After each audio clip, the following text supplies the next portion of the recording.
જય ભારત. તો અમને 2023 થી આ કામ કરીએ છીએ અને ખૂબ સારું એવું અમને કામ લાગે છે.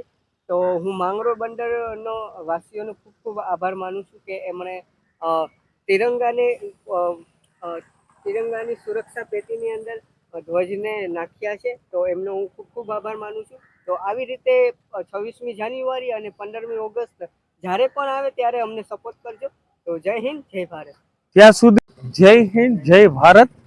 બંદરની પાવન પવિત્ર ભૂમિ એટલે કે શહીદ સ્મારકે જ્યારે આવીએ છીએ ત્યારે સંતોષ અને હર્ષની લાગણી અનુભવ કરીએ છીએ. રાષ્ટ્ર માટે કામ કરીએ છીએ. છેલ્લા 4 વર્ષથી માંગરોળ અને માંગરોળ બંદર ઉપર અવિરત કામ કરે છે એવા નિલેશભાઈ હોદાર પણ આપણી સાથે આ કામમાં જોડાય છે, રાષ્ટ્રના કામમાં, અને ખૂબ ખરી મહેનતે હરેક બોટોની અંદરથી તેઓ એમાં ધ્વજને એકઠા કરે છે. જે ફાટી ગયા હોય, તૂટી ગયા હોય, જે મેલા થઈ ગયા હોય એમને પણ બિરદાવા લાયક છે. આ મિત્રની દેશભક્તિના મિત્રને આપણે બિરદાવીએ છીએ. આ પ્રત્યે તમામ માંગરોળ જનતાનો અને માંગરોળ બંદરની જનતાનો પણ આપણે આભાર વ્યક્ત કરીએ છીએ કે જેઓ આ મિશનને સારા એવા કામથી અને સારા શ્રેષ્ઠ વિચારોથી આ કામને આપણે શેઠ સુધી માન સન્માન એને સેલ્યુટ દઈ ને એમને અંત સુધી ત્યાં એમની જગ્યા ઉપર પહોંચાડવાનું અમને કામ કરીએ છીએ.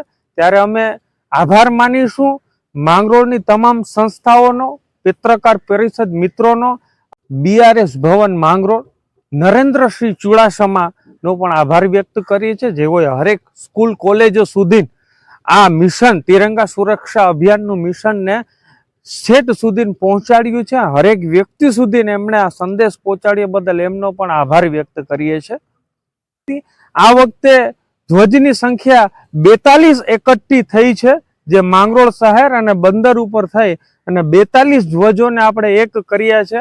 જે ફાટી ગયા હોય, તૂટી ગયા એવી અવસ્થામાં એકત્રીકરણ એમનું કરી અને આજે શહીદ સ્મારકે અહીંયા એમને પુષ્પથી એમનું માન સન્માન દેવામાં આવે છે. એમ કરીને અત્યાર સુધીના 572 ધ્વજોને, અત્યાર સુધીના 2023 થી લઈને અત્યાર સુધી 572 ધ્વજોને આપણે એકઠા કર્યા અને એમને કચરામાં જાતા અટકાવ્યા છે. અને અહીંયા શહીદ સ્મારકે એમને લઈ અને એમને માન સન્માન સેલ્યુટ દેવાનું કામ કર્યું છે. આપ સૌનો હૃદયથી આભાર વ્યક્ત કરીએ છીએ. સાથે નિલેશભાઈ પણ 2 શબ્દ કહેશે. જય હિન્દ, જય ભારત. તો અમને 2023 થી આ કામ કરીએ છીએ અને ખૂબ સારું એવું અમને કામ લાગે છે. તો હું માંગરોળ બંદરનો વાસીઓનો ખૂબ ખૂબ આભાર માનું છું કે એમણે તિરંગાની સુરક્ષા પેટીની અંદર ધ્વજને નાખ્યા છે. તો એમનો હું ખૂબ ખૂબ આભાર માનું છું. તો આવી રીતે 26મી જાન્યુઆરી અને 15મી ઓગસ્ટ જ્યારે પણ આવે ત્યારે અમને સપોર્ટ કરજો. તો જય હિન્દ, જય ભારત.